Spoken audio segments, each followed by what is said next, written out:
Let's go and get this out of the way right up front. I did like this film, even on rewatch, although this is definitely an example of a net positive scenario because this film has issues. So, if that's enough for you to leave, then I totally understand. There is some behind-the-scenes stuff I want to talk about, but ultimately I'm going to talk about two of those things as we go, rather than right now up front. So instead, let's just jump into the movie proper, shall we? So, we start off with a flashback. This flashback does some good stuff. It establishes exactly how bad Tony was back in the day prior to the way he is now. He is rude, crude, womanizing, and frankly, a troll. The thing he does to Killian is actually quite unpleasant. In fact, it's probably one of the worst things I've seen him do with regards to past Tony. We also see Ho Yinsen. That was actually nice to see him. Made me sad for a minute. And then, he bails. He bails on her, and he bails on him. Now, the funny thing is, her getting, following through on this makes a degree of sense, if not the amount of time. Killian, well, we'll talk more about him in a minute. So, we get back up to the modern day stuff. It's like, all right, here we are. I'm trying to get this homing tech thing.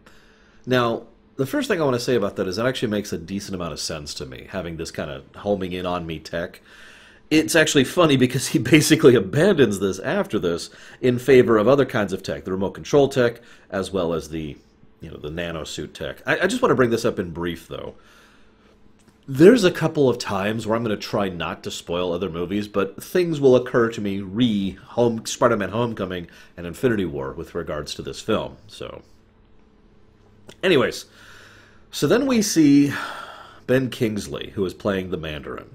Now, I want to say this right up front. I think he was an inspired choice for this role, because Ben Kingsley is an amazing actor.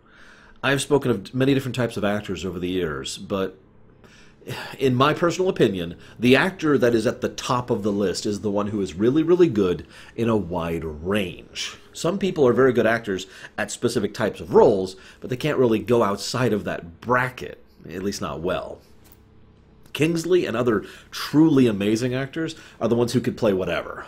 And I think Kingsley just absolutely nails the terrifying update to the Mandarin as this terrorist crime lord who calls himself the Master.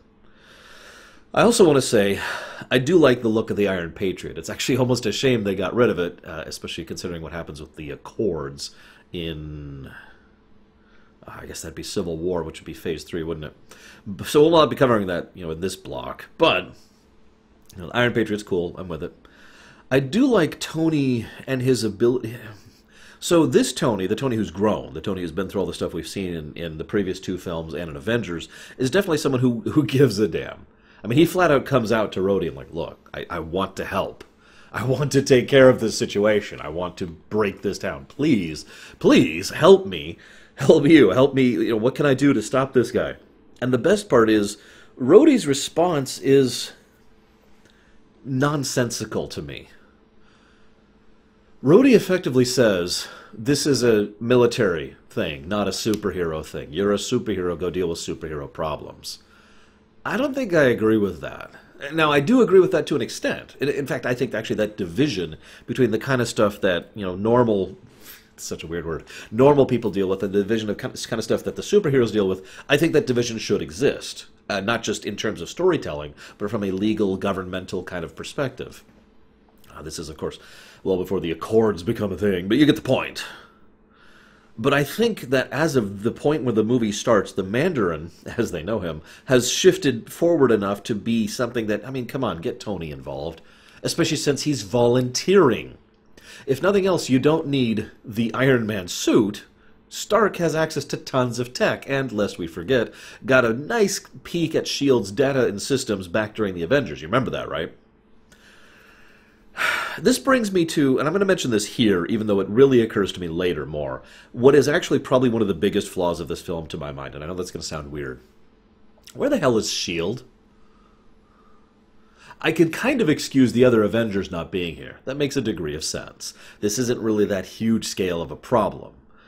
But Tony Stark did nearly just die, which would, A, get the other Avengers' attention, and B, definitely get S.H.I.E.L.D.'s attention. where the hell is S.H.I.E.L.D.? They're not even mentioned. Well, no, that's not true. They're mentioned like twice in the entire film. Once when he was using their database to figure out what happened with the bombing that hurt Happy, and I don't remember the other time, but, you know... This is, of course, the problem with something like the MCU. And I'll discuss that more when we get to Age of Ultron. No, really, I do have an entire speech planned, and I'm kind of building up to that, so we'll get to that later. Regardless, the absence of continuity here is kind of bothersome. Then he has a panic attack. This is my second biggest flaw with the film. I've had PTSD. You could argue that I still have it, from some of the stuff I've gone through in my life. I have known multiple people, personally, who have PTSD. Multiple of them are actually military vets, because, you know, military side of my family and their friends, etc. Robert Downey Jr. is a good actor. He's not at the level of Ben Kingsley, but, you know, he is still a good actor. And he is Tony Stark. He is Iron Man. I'm totally with that. But either he or the director or the writer do not know how to portray PTSD, because I just didn't buy his portrayal one bit. He basically just treated it as like, blah, blah, blah, blah. He didn't lock up. He didn't do anything else that would be portrayed as that. And I just was kind of like, okay, whatever. Each time I was just rolling my eyes at its portrayal. And you might be like, well, why is that your second thing? Is it just because you've been through that? No. It's because it specifically hurts the character growth of Tony Stark, in my opinion.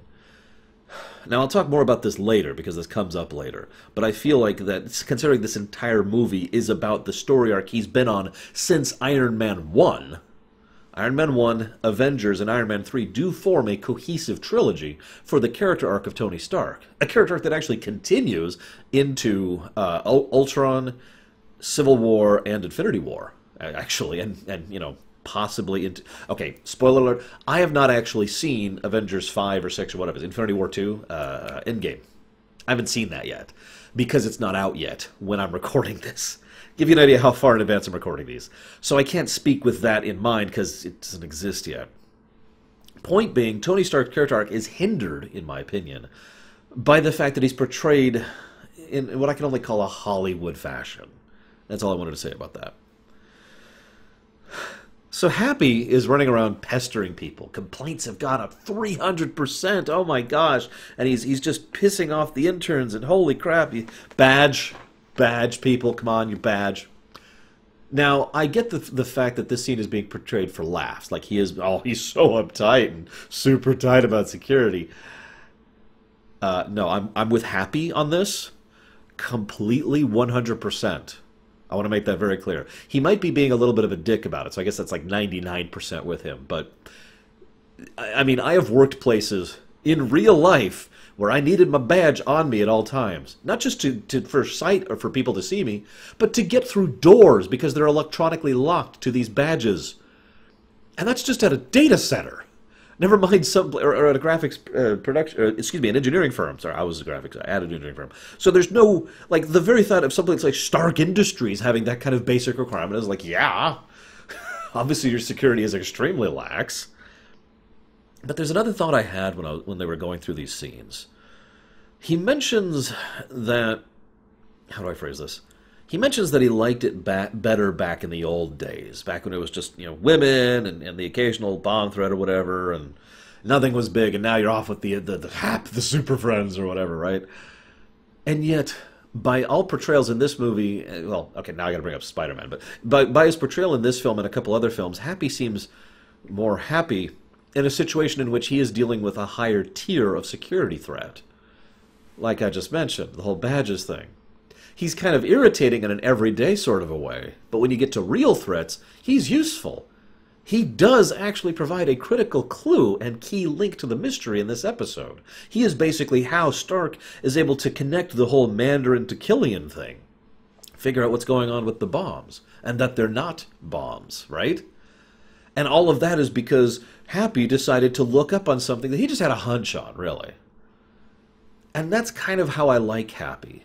The kind of everyday guy who's at least got the instincts and the drive to follow through on things that are high-tier threats. Not at the level of, like, you know, Thanos or whatever, but definitely on the level of the Mandarin. This is when I have to bring up Spider-Man Homecoming, however, because this is in literal total contrast to how he is portrayed in Spider-Man Homecoming with the vulture scene and the plane towards the end of the film. He's just like, yeah, whatever, put it on there, and sends it off automated. I can't even begin to buy that Happy would do that. Give me a break. I love Spider-Man Homecoming, don't mistake me, but really? Anyways, moving forward, then we have Killian. Adrian Killian shows up. Hey, I'm incredibly creepy, but in a really sort of a quiet kind of a way. There's nothing wrong with me. I'm just talking about how we spent years dodging allegations and legality of immoral research. Like, you caught that line, right? Or how about the fact, here, I want to show you my brain. Or first I'll show you the universe, and then I'll show you my brain. It's very beautiful, isn't it? I'm very pleased with it. You know, I'll talk more about Killian later, but all I want to mention about that is it's really obvious right at the bat, even if you have no idea who any of these characters are from the comics, which I'm kind of avoiding for obvious reasons. It's like, okay. And what I love about this, and this is what I like about Harry Potts, wow, Pepper Potts. Harry Potzer? What I like about this is that Potts is portrayed as competent. She almost immediately looks at the situation and says, yeah, this is easily weaponizable. And no, we're not doing this. We're not getting in on this. And Killian's like, yeah, okay. Now, what I like about that is, in my opinion, one of her key character traits, that she is competent.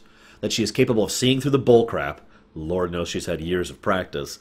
And that she is capable of thinking long-term and very efficiently and professionally. That's one of the things I like about her character. Right before I recorded this, no joke, I actually took a bit of a break from watching the film and taking notes on it. Went to have lunch with my sister. We were actually discussing Pepper Potts while we were there. Both of us agreed on this singular point, that there should have been more of her. I know Gwyneth Paltrow is an expensive actress, and that's part of the problem. But it would have been nice if we had had more of her in general. Because after this, we'll see like a brief snippet of her in Spider-Man. And a little bit of her in Infinity War and whatever she is in the other two films that have come out by the time you watch this. But that's it. 2 cameos, basically. Where the hell is Pepper Potts? Anyways. Moving on. So then we go forward. Now, I have a note earlier that I skipped over because I wanted to bring it up here. He's talking about the homing tech and how logical that is. He also is really... dangerous is the word I want to use here. He just kind of starts practicing flinging solid chunks of metal at his body. That is actually dangerous. He nearly gets his head lopped off, basically, as a consequence of this. I found myself wondering exactly how bad his doctor's bills are, because holy crap. But more to the point, I'm not complaining, because that actually feels very Tony Stark, doesn't it? That he would just do it. To hell with the consequences, just make it happen. Come on, let's go. And I've got the money to just make it happen. That's very much his style, right?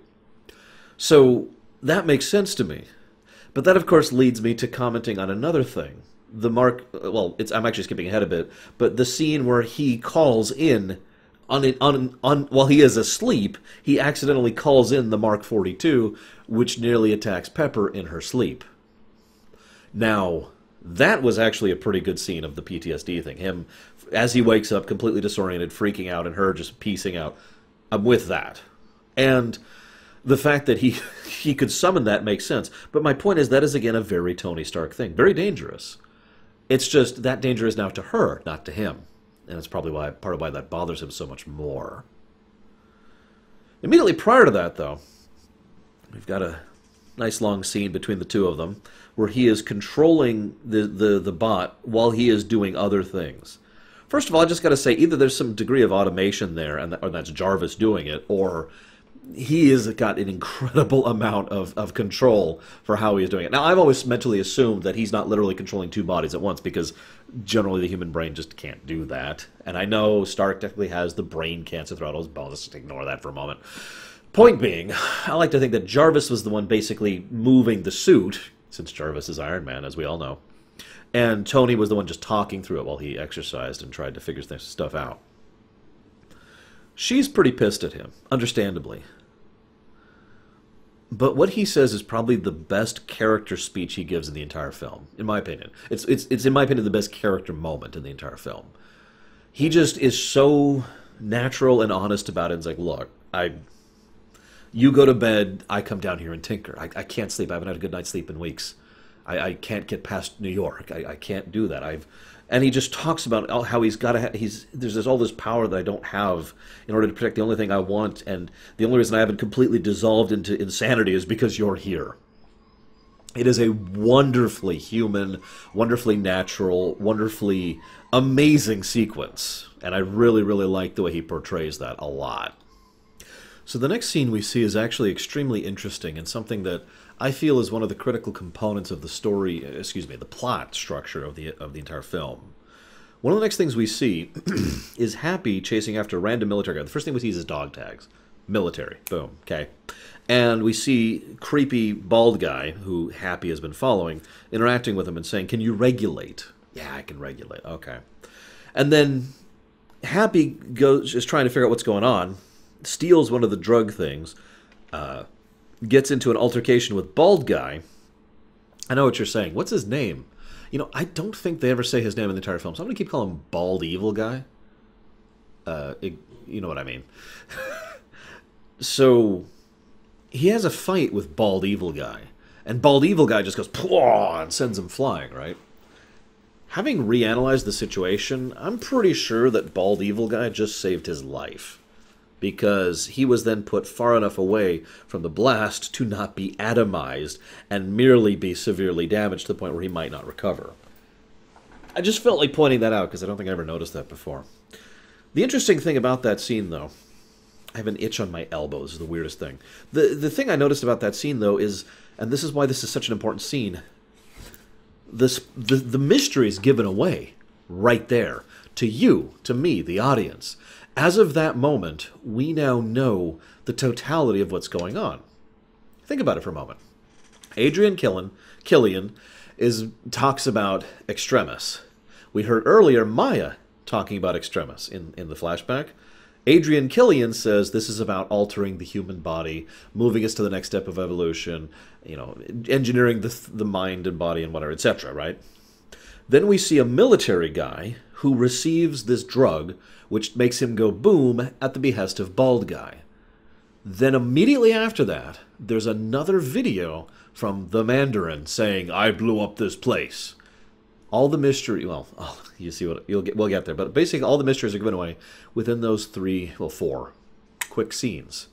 We now know Adrian Killian is working with the Mandarin, or for the Mandarin, or whatever, that the bombings are not deliberate, or if they are, that they're part of some greater plot, that he is using this Extremis, and the Extremis is giving them the superpowers, the heat stuff, which, if not properly regulated, can then explode. Oh, and Maya's in on it. All that information is given very upfront. This is very early into the film. Keep that in mind. So, I'm looking at my notes here. Yeah, that's right. Tony then cares. One of the things I've always liked about Tony Stark in the films is that he's a good person. I know that sounds like a weird thing to comment on, but if you've read the comics, Tony Stark's not a good person. The Tony Stark in the film still has personality and character past good guy, but at his core, he is still a good guy. The scene with him in the hospital with Happy is probably one of the best scenes to establish that. Again, a very human scene. He knows that Happy's there. He mentions the badges. He mentions he's got his own security on the area. He mentions the show that he likes to watch. The fact that Tony has retained all that information and cares enough to share it with someone who's taking care of him, and cared enough to be there probably all night trying to watch after him, that speaks volumes. And it's one of the things I like about Tony Stark, because he is the kind of person who it's not enough to say, "I care." He wants to do "I care," right? He wants to actually take action. We'll talk more about that later, too. So, Stark then, is like, "Hey, I'm going to take your phone. Hey, I'm Tony Stark. This is my address. I'm waiting for you. Fling. Bill me." Yeah. And then he puts on his glasses and he walks away from an explosion. Yeah. This is one of the dumber scenes in the film. I've actually been speaking mostly positively about this film, outside of the absence of S.H.I.E.L.D. and the PTSD thing, but I can at least skip over those. But this is probably the third biggest problem I have with the film right here. The fact that this whole sequence of events is nonsensical. First, we're to assume that Tony Stark's private residence, which hasn't changed, has somehow been private. Like him giving away his address means anything. You can look up where Arnold Schwarzenegger lives right now. That's a thing you can do. And Tony Stark has lived at this same place since before he was Iron Man. So he is definitely... people are aware of where he lives. Right? So that's the first problem. Second problem, they give a very, very brief hand wave of this, but he has just given away his address and information and basically said, come at me, bro. Hello? Okay. He's basically just said, come at me, bro, to the Mandarin. Now, you would think, logically speaking, that if Stark was actually going to be potentially facing off against a nationwide terrorist agent, that he would have some kind of defenses set up or some kind of precautions or anything whatsoever. But instead, he's got literally nothing. In fact, later on in the film, we see multiple other things that he can and does do in order to defend those around him, including Pepper personally, as well as activating the whole party protocol, right? And yet he doesn't do any of those things. A helicopter manages to get within the range of him and actually shoot a missile at him prior to him being even aware of it. There's no sensor, there's no notification, there's no nothing. And the only suit he has active is a broken down prototype. Now, we know why this is. It's because the whole point of the film is to basically pull a hero gets devastated, hero is at his worst moment, hero rises from the ashes. It's a very typical, very classical arc, and there's nothing necessarily wrong with that. The problem is the Mandarin never really challenges Stark. Stark ruins Stark. Now, that could have been a good film, I would argue, that Stark basically destroys himself. But the only possible way this could be explained in lore is if Stark is so monumentally stupid that he doesn't bother to do anything to defend Pepper.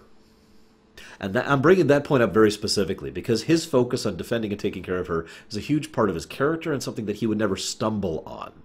Not taking care of himself? Yeah, I could buy that. Not taking care of her? Not a chance in hell. So I'm just going to chalk this up to what it is. Bad writing.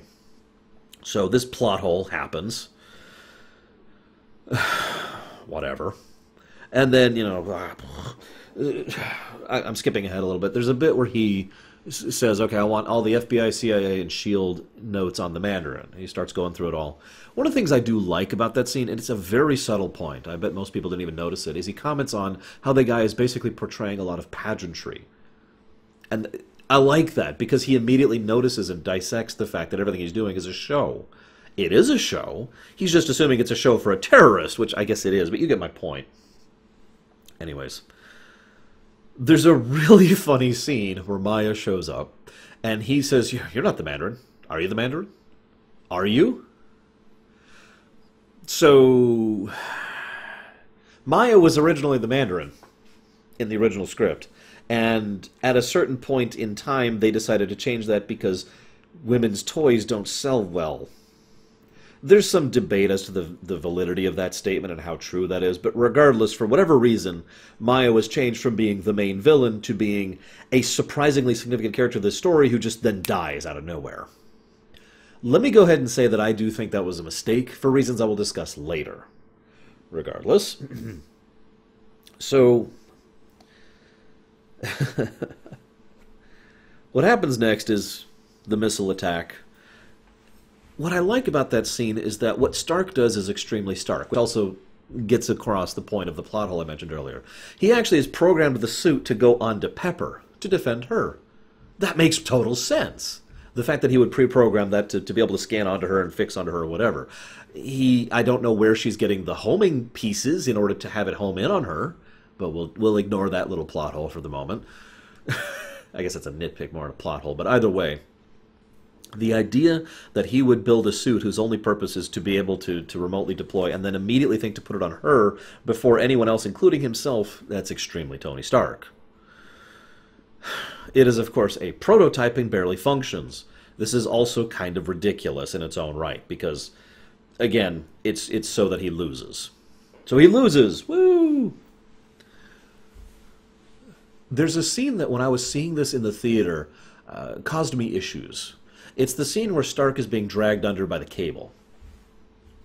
The idea of being pinned underwater by pieces of my own building in my own suit and basically unable to get out is actually incredibly terrifying to me.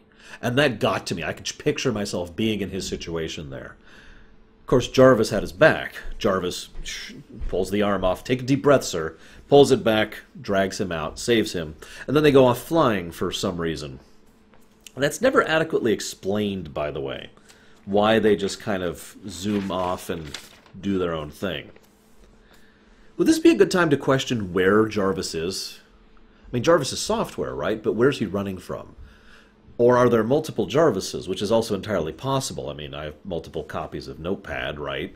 So I mention this because the Jarvis that's in the suit then mentions he's having issues because he's running out of power.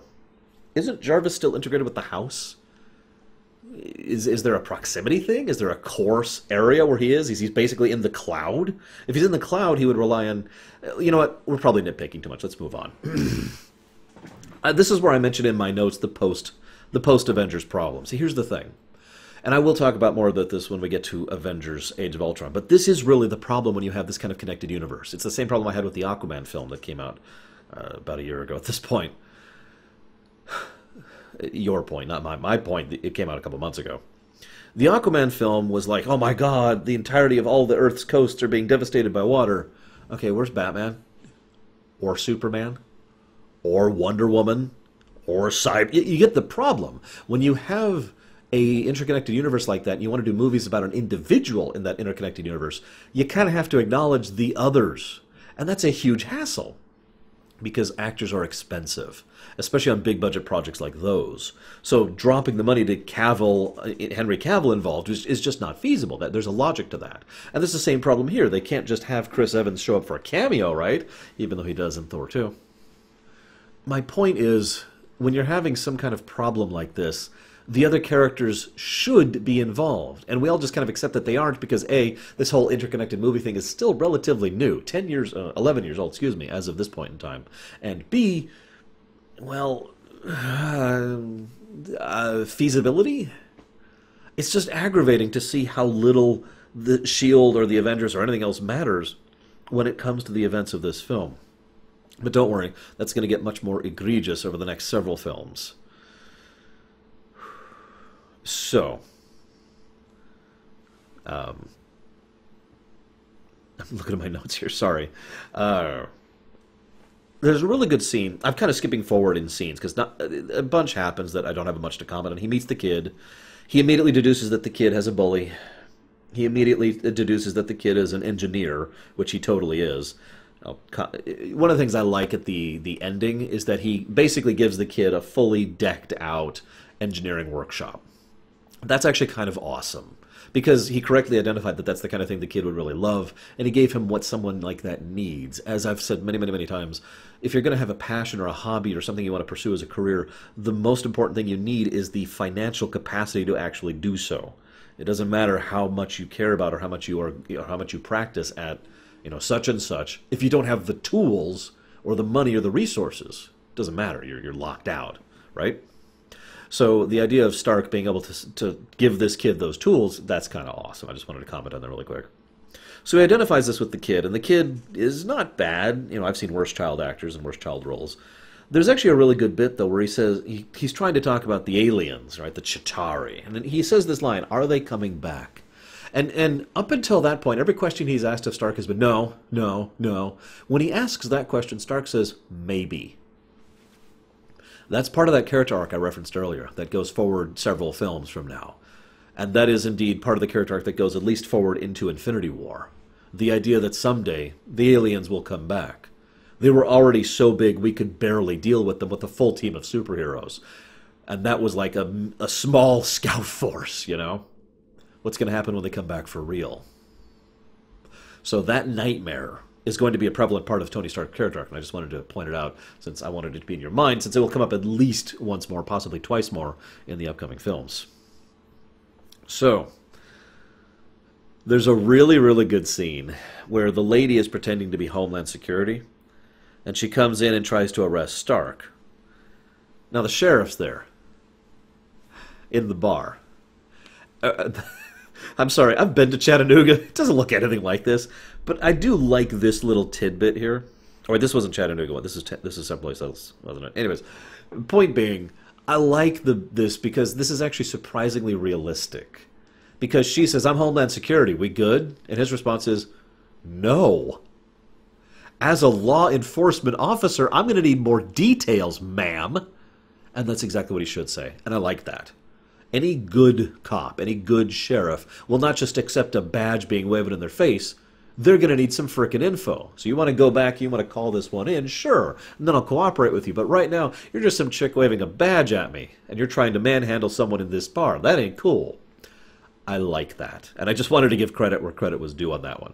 Then she decides to go crazy and kill everyone because I guess all ex-military people are evil. I don't know. Sure.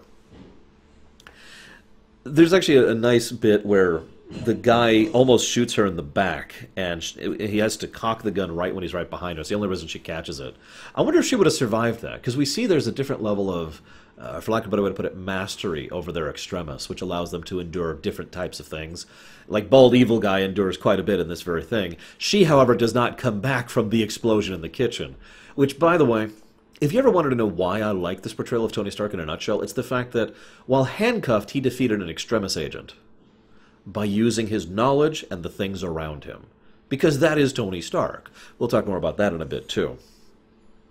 So he pushes the kid away almost constantly. Do you notice that? Does he do that because he's just a jerk? Or does he do that because he's trying to push away someone who not only could be hurt because of him, but already demonstrably has been hurt because of him? Remember, Bald Evil Guy took him in to try and use him as a hostage, remember?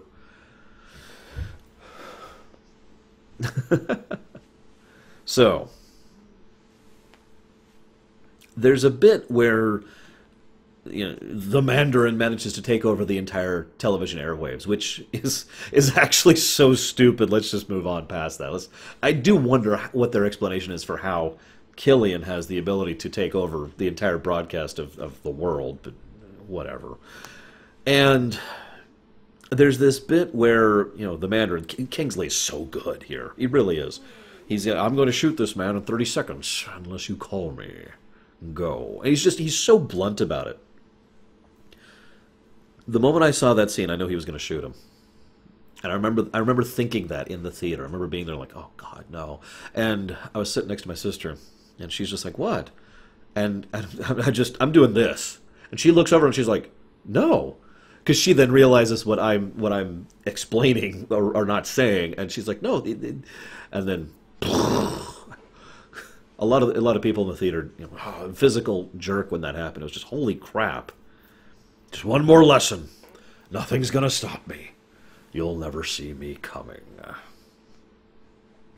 So, Rhodey goes and starts trying to track down where this is coming from. It is sent to multiple false alarms because that is actually semi-realistic. It's just too easy to bounce information even nowadays. But what I like is he's there and he's got these people at gunpoint. He's on the phone with Tony. It's like, okay, War Machine rocks, that's all caps and with an X. The other guy laughs and the gun just goes, and then he immediately shuts up. As an aside, I actually really like Rhodey in this film too. It's nice to see him do more. I wish we could see more of him as well, but whatever, moving on. So, then we have the Gary scene. This is kind of an interesting one. See, this is definitely set in Chattanooga. That's important because he goes and does a speed test on the internet in the van, and the speed test comes back bad. Did you know Chattanooga, Tennessee has some of the best and most highest rated internet in the entire country? I'm not joking. You can look this up. It's something they're known for. I myself have actually considered moving to Chattanooga just because of the viability of their internet. No joke. I don't have any family or friends there. It'd just be, good for the job, right? And it's a plot point in a film that they have bad internet and he needs to get it fixed. I do like the okay, Tony needs Gary, and Gary needs Tony. I have the tattoo, but it's built off of a doll. It's just wow. I do like that inclusion, as weird as that may sound. As I mentioned back in my Iron Man 2 rumination, it makes a lot of sense that someone like Tony Stark is basically a superstar. He's a celebrity at this point. So, the movie at this point tells us what we already know. That the bomb wasn't a bomb, it was just an extremist person blowing up, and blah, blah, blah.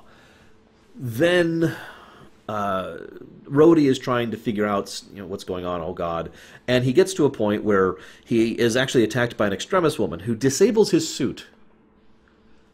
How does she disable his suit?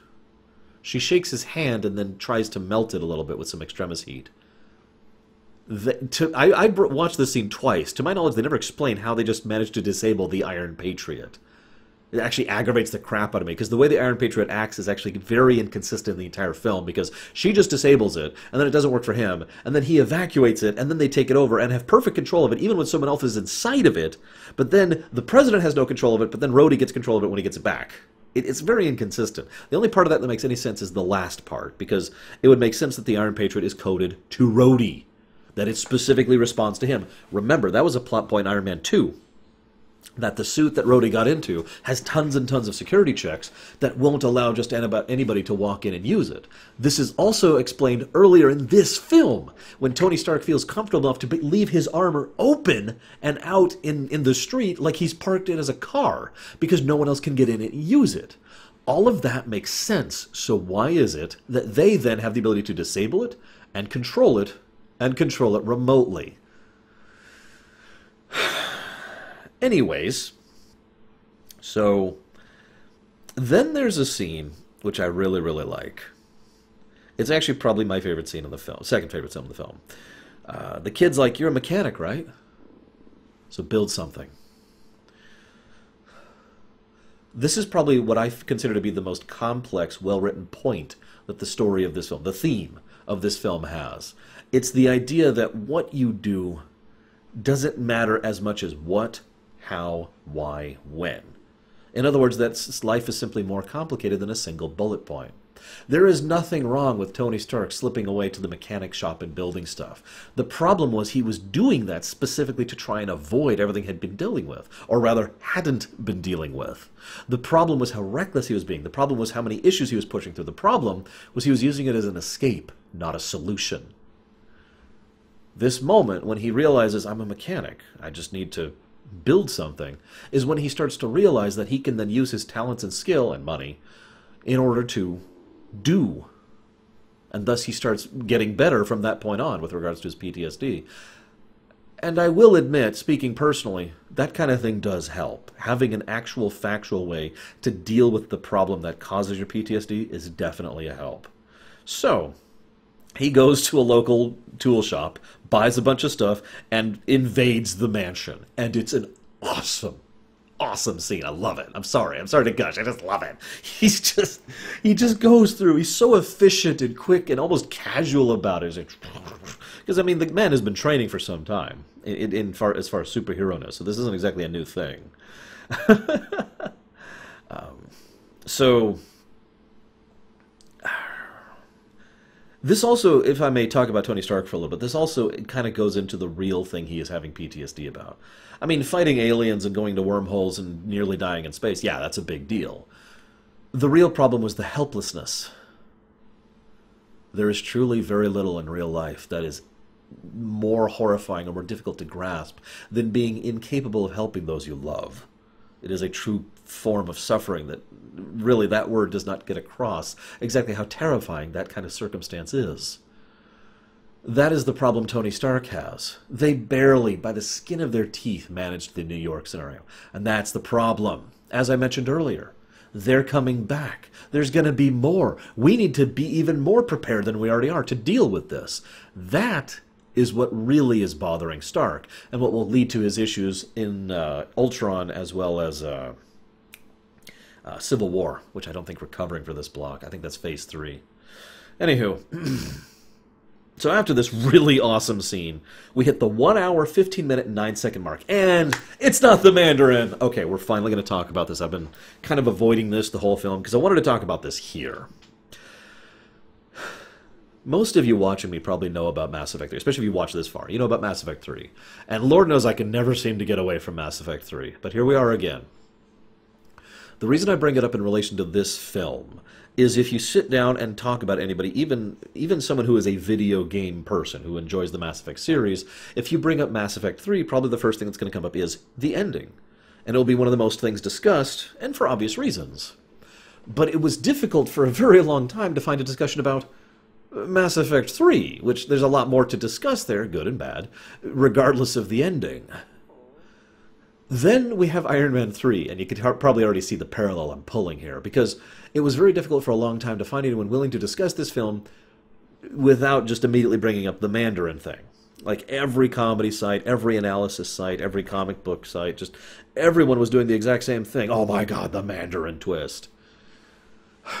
As recently as just 2 days ago, I heard someone make a joke about Iron Man 3, and the joke was basically, oh my gosh, it's not the Mandarin. Right? So everyone was discussing this, and I found that to be a shame. It's one of the reasons why I didn't want to give this too much time, because honestly, I'm not bothered by it. I get why it bothers people, and I'm not saying that there's anything wrong with it bothering people, but it doesn't bother me personally. And there's two reasons why. First of all, it's because Ben Kingsley is amazing! How many other people can play a fop, a drugged-out acting fop, and also play one of the most terrifying portrayals of this kind of a villain I've seen in film history? Like, this is just, wow. I'm sorry, I'm a huge fan of Ben Kingsley, if that's not obvious. So, I think Hackers was the first time, or no, Sneakers. Sneakers was the first time I liked Ben Kingsley. Anyways, and the second reason, though, is because I feel like this actually ties into what I feel is one of the other predominant themes of Iron Man 3, being in the shadows versus being in the light. Now, Stark is someone who's been in the light since before he was Iron Man. It's part of his shtick, the celebrity glitz and glam thing, and that's been something that's been hammered in basically every single film to date, including the Avengers. Killian, nobody knew who the hell what Killian was. In fact, if Killian hadn't decided to go get his trophy wife, nobody would have known who he was then either. He would have just been some guy. It's only the fact that Stark has this ridiculous memory that he even remembered who Killian or Maya were. So the twist kind of works because the whole point is, well, this is pageantry, like Stark called earlier. It's actually kind of brilliant in its own right. And I'd like to share something really quick here. I kind of called this. No, seriously. Now, I didn't call it completely, and I'll admit to that. What I actually presumed, what I wanted, what I predicted walking into Iron Man 3 was I predicted that the Mandarin had been the villain for, like, the entire series, that he'd been around since before Iron Man became a thing. And that he had been so quiet and so subtle, no one knew he existed. He was invisible. He was anonymous, in the background, quietly. And that's the part I called. Obviously, I didn't call the rest of it because I presumed that Ben Kingsley was the Mandarin, and that's the direction they were going with. So I didn't call that. But I bring this up as well. One more thing to talk about on this point before we move on. Because I mentioned earlier that they give away the mystery very early. Remember that? That's crucial to the construction of the plot. Because what the story does is it reveals to the audience who's paying attention, here's the mystery. And then about 47 minutes in, I want to say, I actually wrote it down. Hang on. I was right, 47 minutes. About 47 minutes into the film, it's like, aha, you know. And then it kind of reveals the rest of exactly what's going on here. So anybody who wasn't paying attention earlier is now told the mystery, and the mystery's been unveiled, and now they have to go stop the Mandarin who Killian is working for. Killian even calls him the Master, right? But all of that was being done so that the audience presumed that there were no more mysteries to solve. It's a very classic form of misdirection. The entire point is to present basically 3 mysteries, only one of which is the real mystery, and instead try to focus the audience's attention on the 2 mysteries and either give them clues or hints so that they solve these 2 mysteries and forget the third one even exists. It's a very classic form of misdirection. It's actually basically a con game. You know, which cup is the ball in? The answer is none of them. That's the point, right? I'm not saying it's the best thing ever. I'm not. I'm just saying it doesn't bother me as much as I know it bothers a lot of other people. So, Maya is killed. That's a mistake. And we should probably talk about Killian. I haven't really talked about Killian yet. So, Guy Pearce is good. I want to give him credit where credit is due. He does a good job as Adrian Killian. But Adrian Killian is a boring, disinteresting villain. And I want to explain why I feel that way. It's because he's not a character. Give me some character points about Adrian Killian in this film that don't involve the word evil. I suppose egotistical? We could add egotistical to that list, so that's something that's not evil. You get my point. There's no characterization there. There's nothing to flesh him out as an individual. Now, yes, this is a Marvel problem in general. This is a long-standing Marvel problem. There's a reason why Loki is one of the most beloved Marvel villains. It's because he got characterization. But Adrian Killian is a cardboard cutout of a villain, for the most part. Again, good acting by Guy Pearce, but that doesn't salvage it. This is another reason why I feel Maya would have worked better, because Maya has a bit of personality.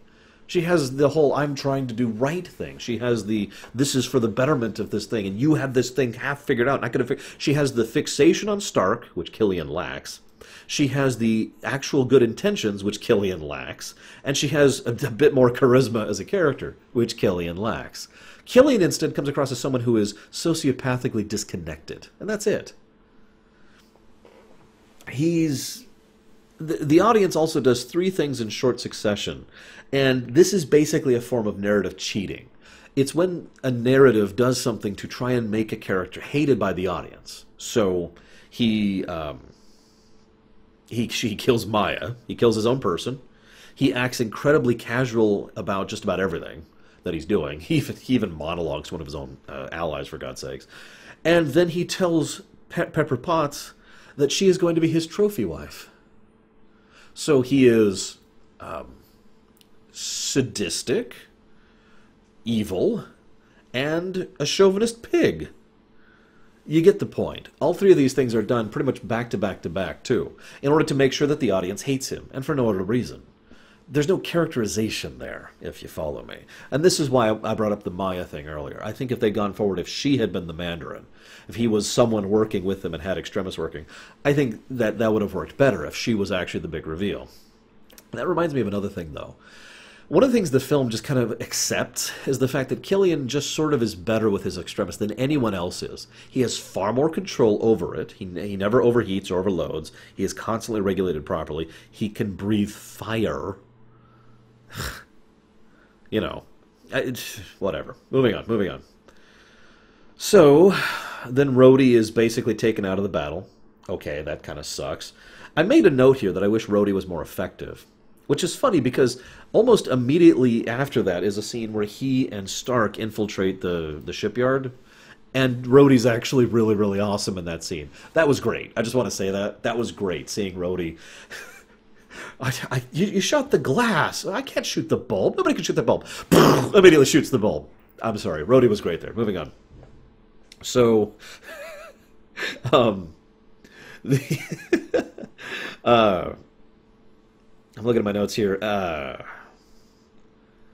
There's a really great scene.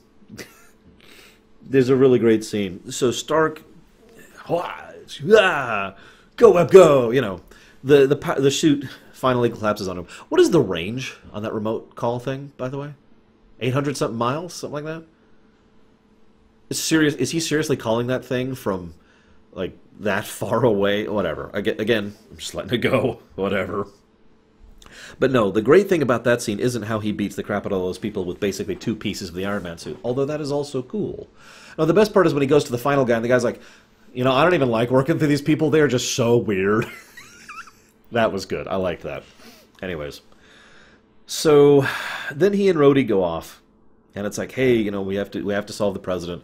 We have to get up there because they're somehow controlling the Iron Patriot armor. And nobody's suspicious of the fact that Rhodey hasn't said a word since he's up there, so whatever. And Hal has his mask down, but whatever. Again, I'm sure there's no security when it comes to the President of the United States. You can see why I have a difficulty enjoying this film. I do enjoy this film, it's just it's riddled with flaws. So, they're going to save him, and there's a really great scene where they call the VP. Now, what's funny is, I don't think, I noticed this before, but I was going to comment on it like it was a big deal until I rewatched this film and I realized how incredibly obvious it was. Because we see the vice president, and we see that the vice president's daughter is missing a leg.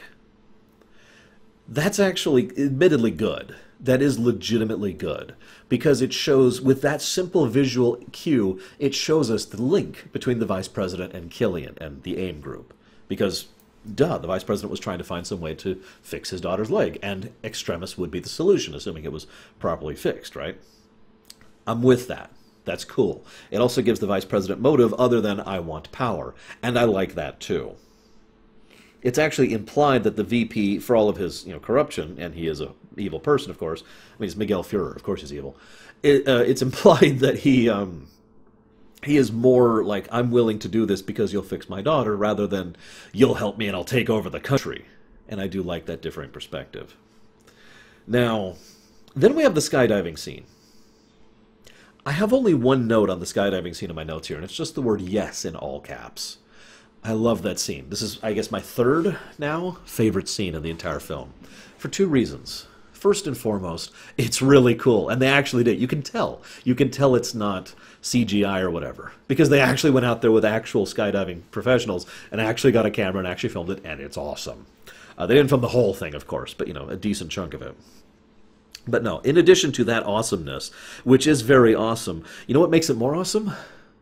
The fact that Tony Stark has to, with a barely functional suit, save a bunch of people's lives.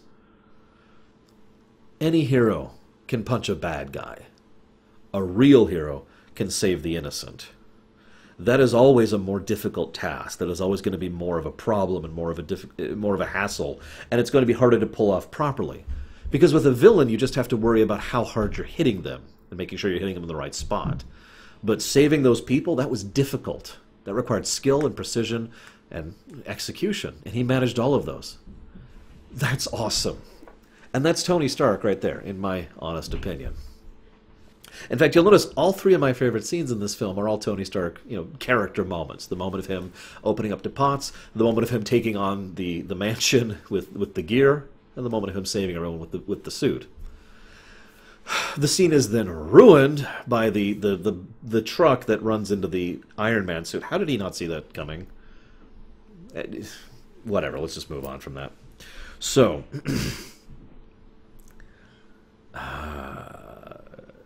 oh, I also forgot to mention. So this is also the, let's call this the feel-good moment. Because three things happen in short succession. He manages to escape and beats the hell out of everyone on his way out, rescues Rhodey, gets going. He kills Bald Evil Guy. Finally kills him, blasts a hole through his chest, which apparently he is not capable of regenerating from.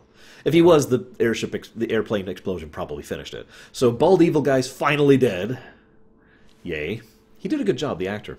Then he rescues a bunch of people, and then he manages to home in on, and he and Rhodey go after. My point being, that's the feel-good part of the film. It's like, all right, we have succeeded. We have accomplished. Now we're on the rise again. Now we have to go for the final battle. I don't actually have much to say about the final battle, but I do want to say the brilliance of the party protocol. In fact, if anything, it's weird they didn't implement it earlier, but I get it for the purpose of the narrative flow, because here's the catch. The party protocol, from a filmmaking perspective, allows you to have a final battle in which the good guys can take hits. Basically, that there's some sort of stakes. Let me put it to you this way. If you had a final battle where there's a bunch of people just constantly beating up things and none of them ever get injured, well, that's kind of boring, isn't it? Avengers 2, excuse me. But if you have a final battle where good guys are actually getting hurt or lost or stuff is happening, we have a little bit more drama involved. It might be artificial or fake drama, depending on the nature of who or what is destroyed, but it is still more than just we're invincible and wrecking our way through the enemies. Hence, the idea of all these remote-controlled suits being damaged and eventually destroyed through the course of this fight allows there to be some stakes involved and some drama. So I'm with that. But the second thing is way more important, and that's the fact that it gets to show off variety. This is something I wish Iron Man would do more of, and really has never done more of since. The idea of the fact that the Iron Man suits can do more than just bzzz and we see multiple different suits throughout the course of this battle, which all have different specialties and configurations, which can be used for a variety of utility, and that's awesome. I do wish the Hulkbuster armor went to better use, but then again, we do have Ultron, so whatever. Point being, we get to see each of the suits doing their own shtick, and that's great. The variety of it adds tremendously to it, and also accurately describes Tony Stark's overall modus operandi. He's a tool user, and thus he has a variety of tools for a variety of situations, right? I mean, you look into someone's tool shed sometime. How many tools they got in there? Huh? for how many different types of Allen wrenches or sockets or whatever. I'm not a tool person. Now, then, well, some stuff happens. I mean, as usual, I don't have much to say about combat sequences. I do want to comment on a couple of things. First of all, I kind of wish Pepper had maintained her having her powers. That would have been cool. Her fake death is dumb. That was not cool. And I really feel like something was missed with the finale here. Stark decides to detonate all of the fighters, or all of his shoots. I get that it's supposed to be a big moment that he's showing her, the nature of this, but as I feel like I explained earlier, the solution to his problem was more complex than simply, I need to build or I need to not build.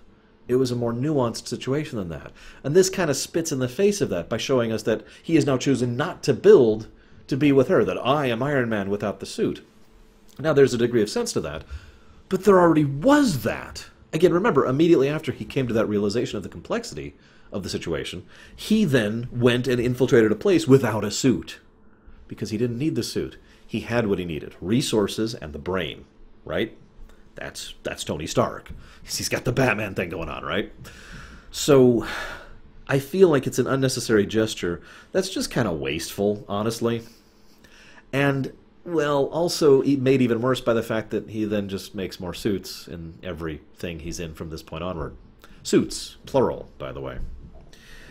Anywho, so they have the final thing, the tech shop, I mentioned that.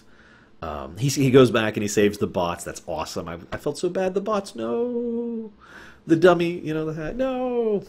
And then the film ends, and he's been talking to Banner this entire time, and Banner's been sleeping the entire time. I didn't like that scene, by the way. I know that's a weird thing to point out, but I just didn't. I felt like there should be more of a natural camaraderie between Banner and Stark. And there is in Avengers, and there is in Avengers 2. So I don't know why there just kind of isn't in this film for some reason. I know it's just supposed to be a throwaway gag at the end of the film, but I think they could have done more with that, is all I'm saying. That's all I got. Iron Man 3. Net positive, I'd say. I'm not sure which one's next, but I'm pretty sure it's Thor 2, which I historically don't remember liking, so I guess we'll see what we get when we get there. I'll see you around, guys.